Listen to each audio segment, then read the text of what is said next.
Franchement, c'est épatant ce que fait Achraf Hakimi. Hakimi a été mis en difficulté par Coman, mais par contre, sur la balance entre la souffrance et ce qu'il a été capable d'apporter comme bienfait au jeu du Paris Saint-Germain, on est encore sur une balance, à mon sens, qui est largement positive, avec évidemment en point d'orgue cette action du temps additionnel qui est une action presque pastoresque, où il est enfermé là, près du poteau de corner, où il y a 2-3 joueurs et où il arrive à s'extirper là d'un trou de souris pour finalement, en plus derrière, avoir la lucidité et la justesse de servir Dembélé.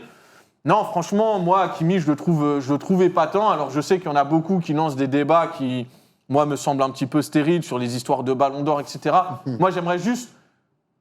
qu'on apprécie à sa juste valeur le joueur qu'il est, le joueur qu'il est devenu, tout ce qu'il apporte aussi au Paris Saint-Germain, parce qu'aujourd'hui, c'est un des vice-capitaines, c'est un joueur très, très important, vraiment. Et je pense que sur l'ensemble de la saison, c'est peut-être le joueur le plus régulier et le plus fort, de bout en bout. Si tu prends premier match de la saison, dernier match de la saison,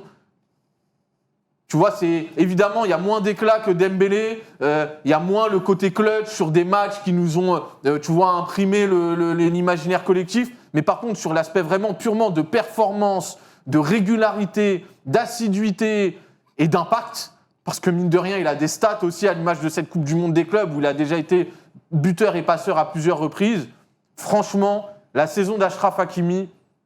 c'est au Louvre.